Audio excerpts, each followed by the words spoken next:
को जेल में क्यों नहीं अरे उसी की गला मेरे हाथ में है। नरेंद्र मोदी का गला मेरे हाथ में है। कितने सबूत हैं? देखो तीन फाइल सबूत है। इतने सबूत है। एक फाइल नहीं, एक फाइल, फिर दूसरी फाइल, फिर तीसरी फाइल, इतने सबूत है। और मेरे पास इतने सबूत है, ये नरेंद्र मोदी को भी मालूम है।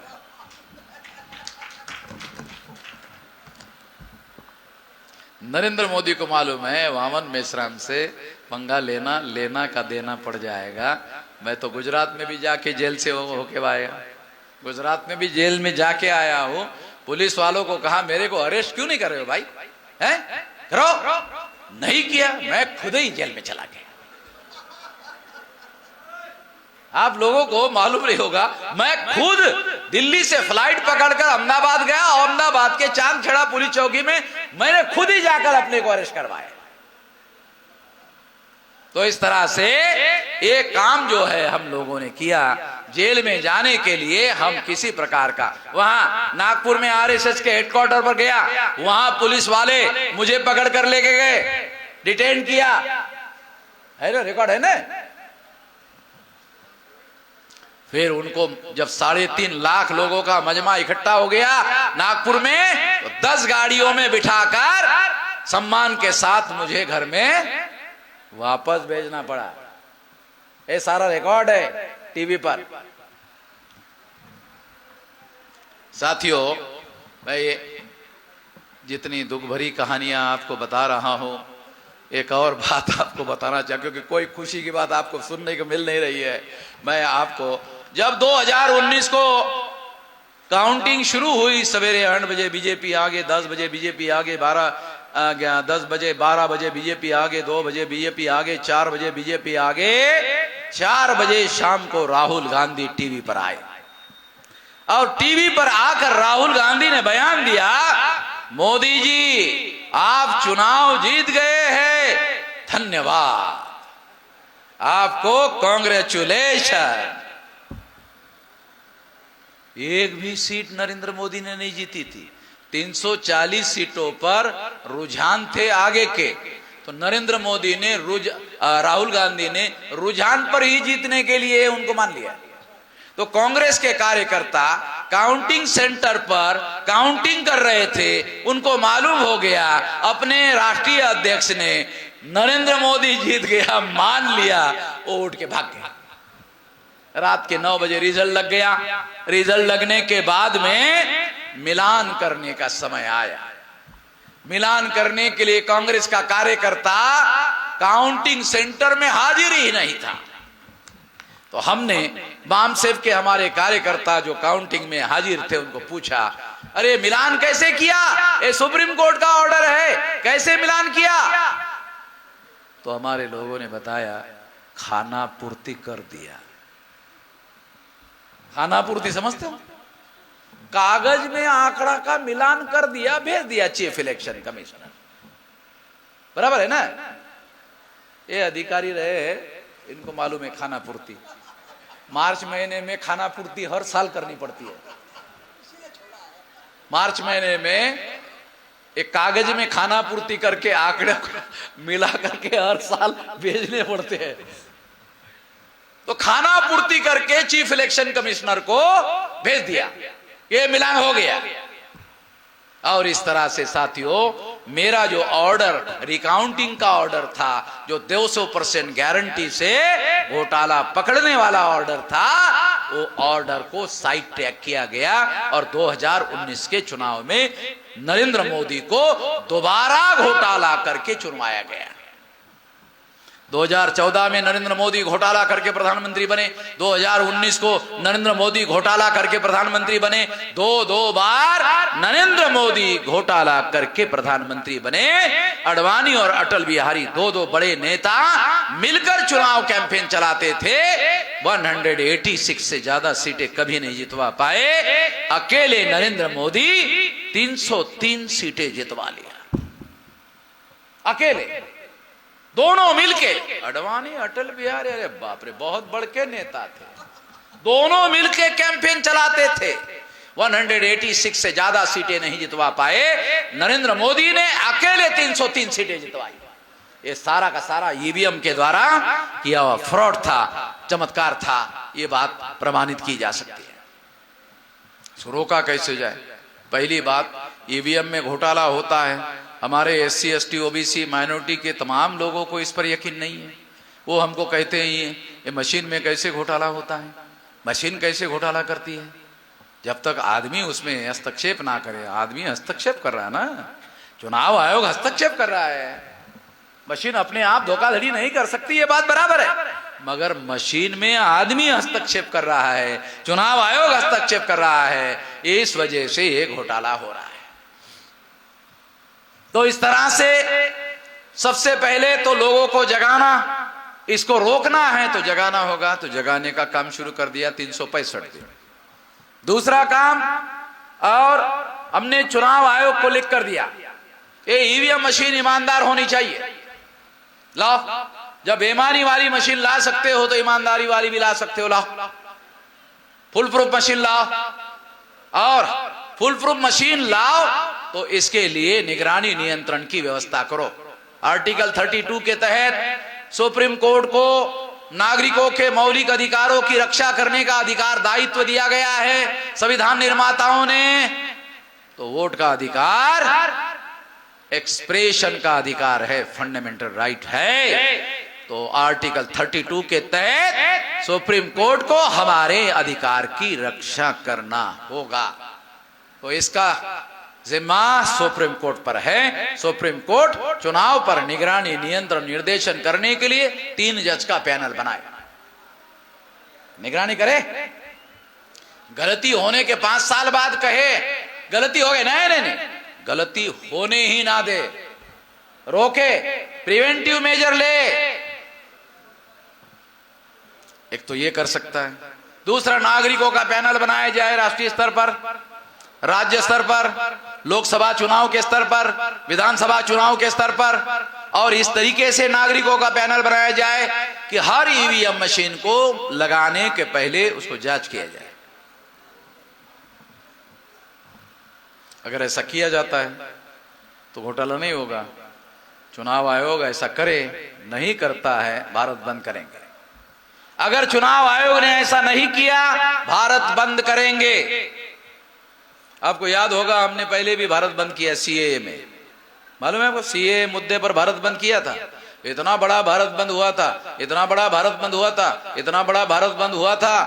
CAA का कानून अभी तक नरेंद्र मोदी, अमित शाह, RSS, BJP लागू नहीं कर पाए। हमने वो कानून को डब्बे में बंद कर दिया। नरेंद्र मोदी को लोग कहते बहुत शक्तिशाली प्रधानमंत्री है, उसका बनाया हुआ कानून हमने लागू नहीं होने दिया, रोक दिया। अगर नरेंद्र मोदी बहुत शक्तिशाली प्रधानमंत्री है तो वामन मिश्रम भी थोड़ा बहुत शक्तिशाली है। क्यों? अगर नरेंद्र मोदी ने कानून बनाया और हमने उसके कानून को लागू होने से रोका, हमारे पास भी ताकत है, हमारे पास भी संगठित शक्ति है, और इस वजह से उस कानून को हमने रोका। यदि ईवीएम मशीन में गड़बड़ी के सुधार करने का काम नहीं करते हो, अक्टूबर, नवंबर, दिसंबर तक भारत बंद करेंगे। और 12 लाख एनजीओ है, उनसे वार्ता हो रही है, लगभग 5 लाख एनजीओ को कोऑर्डिनेट करते हुए अभूतपूर्व भारत बंद किया जाएगा सारे देश भर में। इसकी तैयारी शुरू हो गई है। 15 लाख बूथ होंगे, तो 15 लाख बूथ पर ये तैयारी करेंगे। इसकी तैयारी चालू कर दिया गया है। यहां भी लोगों को आदेश दिया जा रहा है। यदि चुनाव आयोग ने इस बात को नहीं माना तो 2024 में ईवीएम मशीन फोड़ेंगे। यदि ध्यान रखो, यदि चुनाव आयोग कानून और संविधान के दायरे में रहकर चुनाव करने के लिए और ईवीएम में सुधार करने के लिए तैयार नहीं होगा तो 2024 में ईवीएम फोड़ेंगे। 15 लाख बूथ रहने वाले हैं, 15 लाख बूथ पर तैयारी करेंगे। शेड्यूल कास्ट के 15 लाख कार्यकर्ता शेड्यूल ट्राइब के 15 लाख कार्यकर्ता, नॉमेडिक ट्राइब के 15 लाख कार्यकर्ता, एमबीसी के 15 लाख कार्यकर्ता और माइनॉरिटी के 15 लाख कार्यकर्ता, महिलाओं के 15 लाख कार्यकर्ता, स्टूडेंट, यूथ और बेरोजगार के 15 लाख कार्यकर्ता, इतने कार्यकर्ता कम से कम एक बूथ पर 7-7 लोग फोड़ने वाले रहेंगे। ये फोड़ना कैसे होगा? तो आपको वोट का अधिकार है, मान लो आपको वोट का अधिकार है, चुनाव आयोग के पास आपको वोट डालने के लिए आप जा रहे हो, रोकने का अधिकार नहीं है। संवैधानिक अधिकार है, चुनाव आयोग को आपको वोट डालने से रोकने का अधिकार है नहीं। आप गए अंदर, आपने वोट डाला, डालने के बाद मशीन उठा ला और जमीन में पटक दिया। बहुत सेंसिटिव मशीन होती है, वो टूट फूट हो जाएगी, बंद हो जाएगी, चलेगी नहीं। 15 लाख जगह जब मशीन बंद हो जाएगी तो चुनाव रद्द हो जाएगा। केंद्र सरकार और चुनाव आयोग बैठेंगे, अब क्या करना होगा? लोगों का यकीन नहीं है, ईवीएम पर यकीन नहीं है, दोबारा चुनाव करना होगा, क्या करना होगा? अंतिमता फैसला होगा, बैलेट पेपर लाना होगा। अब बैलेट पेपर आएगा, बैलेट पेपर लाओ हमारी मांग नहीं है, बैलेट पेपर लाओ हमारी मांग नहीं है। ईवीएम ईमानदारी से लगाओ, नहीं लगाते हो तो फिर तो बैलेट पेपर आएगा, एसी में आएगा, क्योंकि हम चुनाव ये ईवीएम मशीन फोड़ेंगे, हर हालत में फोड़ेंगे। तो मैंने जब कहा फोड़ेंगे तो मेरे एक मित्र का टेलीफोन आया, मेश्राम जी आप जगाने का काम कर रहे हो, ऐसी जानकारी कोई भी नहीं दे रहा है, बहुत अच्छा काम कर रहे हो, मगर जब आपने फोड़ने की बात कही तो मेरे मन में ख्याल आया कि आपको बता दूं जेल होगा। उन्होंने मुझे कहा कि आपको जेल होगा। मैंने उसको कहा गांधी जी ने आंदोलन चलाया था आजादी के अंदर? कहा क्या था? कहा अंग्रेजों को भगाने का आंदोलन था, भारत से भगाने का आंदोलन था, गांधी जी ने आंदोलन चलाया था। तो मैंने कहा गांधी जी इसके लिए जेल में गए? हाँ। तो गांधी जी जेल में जाते जाते महान हो गए कि लहान हो गए, छोटे हो गए? कहा कि नहीं, महान हो गए। तो हम देश को बचाने का, लोकतंत्र को बचाने का, संविधान को बचाने का काम कर रहे हैं। अगर इसके लिए हमको जेल में जाना पड़े तो हम महान होंगे कि छोटे होंगे? जब गांधी जी महान हो गए थे तो हम भी ना हो जाएंगे महान? गांधी जी महान हो गए थे, उन्होंने अंग्रेजों को कहा भारत छोड़ो, कहा था 9 अगस्त 1942 को गांधी जी ने अंग्रेजों का भारत छोड़ो। हम कहेंगे पंडितों भारत छोड़ो। पंडितों को चेतावनी दे रहा हूं, कबीर ने भी दिया था, मैं भी दे रहा हूं। अगर आप हमको जेल में डालोगे तो हमें कौन सा डर? हम कोई साला चोरी चकारी ठगी करके जा रहे हैं, देश की रक्षा करने के लिए जा रहे हैं, और इससे सारे देश भर में हमारा आंदोलन और फैल जाएगा। जब मैं गुजरात के नरेंद्र मोदी के गुजरात में जेल में गया, खुद चलकर गया, तो असिस्टेंट पुलिस कमिश्नर मेरे पास आकर कुर्सी डाल के बैठ गए, कहने लगा मुझे, क्या कहने, आज तो आप हीरो हो गए। तो मैंने कमिश्नर को कहा कि गांधी जी जब जेल में जाते जाते हीरो हो गए थे, हम हो गए तो आपको मिर्ची क्यों लग रही है?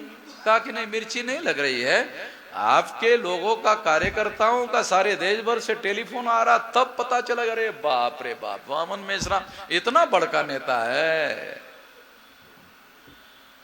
तो इसलिए दूसरे जगह पर हम हैं, फिर भी आपको मिलने के लिए आए हैं। साथियों, हम ये देश में चोरी चकारी ठगी का मामला नहीं कर रहे हैं, देश को बचाने का, क्योंकि संविधान में शांतिपूर्ण बदलाव की व्यवस्था है।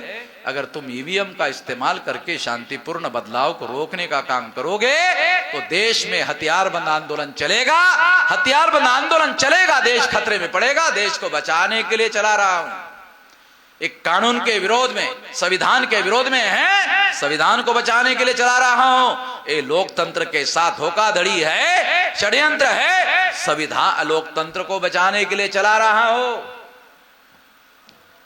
इसलिए आप सभी लोगों को अनुरोध है, यदि जब मैंने ऐसे कहा ईवीएम मशीन फोड़ेंगे, रक्षा के लिए फोड़ेंगे, तो पुणे के पास नगर जिला है, वहां के मेरे कार्यकर्ता ने मशीन फोड़ दी। मैंने उसको पूछा, अरे अकेले ने क्यों फोड़ा? हम 15 लाख मिलकर फोड़ने वाले थे, अकेले ने क्यों फोड़ा? उसने कहा नहीं, आपने 2024 तक रुकने के लिए, मैंने रहा नहीं गया, जल्दी फोड़ दिया। निकाला, अजीब आदमी हो भाई। तो क्या हुआ? आपने फोड़ दिया ईवीएम, क्या हुआ? एफआईआर हो गया। फिर क्या हुआ? पुलिस पकड़ के लेके गई। फिर क्या हुआ? जमानत हो गई। फिर क्या हुआ? केस चली। फिर क्या हुआ? जज ने पूछा क्यों फोड़ा? तो मैंने कहा क्या बताया? वामन मेश्राम का नाम लिया। मैंने कहा मेरा नाम वहां क्यों लिया? कहा कि ये कॉपी दिया था ना सुप्रीम कोर्ट वाली, तो ये मैंने जज साहब को दिखाया कि जज साहब, ये वामन मेश्राम ने दिखाया था कि क्या है? का सुप्रीम कोर्ट का निर्णय है। वामन मेश्राम ने बताया कि क्या है? कि ईवीएम में घोटाला होता है। अच्छा, ईवीएम में घोटाला हो? सुप्रीम कोर्ट का? लाओ मेरे पास लाओ। कौन से भाषा में? का अंग्रेजी में। तो ये पढ़ा क्या? मेरे को तो मराठी नहीं आती है, अंग्रेजी कहां से आएगी? तो मेरे पास लाओ। जज ने वो कॉपी लिया, देखा, सुप्रीम कोर्ट ने फैसला दिया, हाँ ईवीएम में गड़बड़ी होती है। जज ने कहा जाओ, निर्दोष छोड़ देते। अकेले आदमी को निर्दोष छोड़ दिया। 15 लाख लोग जेल में जाओगे। जानते हो कर्नल गद्दाफी को लाखों लोग उसमें घर में घुसे, उसकी हत्या कर दिया। एक आदमी की हत्या कर दे, 302 की कलम लगती है, फांसी की सजा हो सकती है। अगर लाख लोग किसी नेता के घर में घुस जाए और उसकी हत्या कर दे, दूसरे दिन खबर आती है, क्या आती है? रेवोल्यूशन हो गया। क्या खबर आती है? रेवोल्यूशन हो गया। हत्या हो गई की खबर नहीं आती है, रेवोल्यूशन हो गया। और रेवोल्यूशन पर कोई एफआईआर नहीं होती है। सुना कहीं दुनिया में रेवोल्यूशन पर कोई एफआईआर होती है? तो हम 15 लाख, कई 15 लाख लोग तैयार कर रहे हैं, तो किसी को कुछ नहीं होना है। कुछ तो थोड़ा बहुत होता है, कछु नहीं होना है। कछु समझते हो ना? आप ही के तो इलाके का शब्द है, कछु नहीं होना है। इसलिए जब ईवीएम मशीन फोड़ने का आदेश दिया जाएगा, हाँ और एक बात, जब तक मैं नहीं बोलूंगा फोड़ने का नहीं। हाँ, नहीं तो आप बोलेंगे आपने तो पहले ही बोला है। नहीं, मैं जब तक नहीं बोलूंगा तब तक नहीं फोड़ने का, मेरे आदेश के बगैर नहीं फोड़ने का। और अगर मैंने आदेश दिया तो यहां कितने लोग हैं फोड़ने के लिए राजी? अच्छा, सभी लोग हैं। जो नहीं होंगे तो मैंने सोचा था उनको देशद्रोही घोषित कर देता। सभी लोग राजी है, इसलिए उनको देशभक्त घोषित किया जाता है। आपने मेरी बात ध्यान से सुनी, इसलिए आभार, धन्यवाद।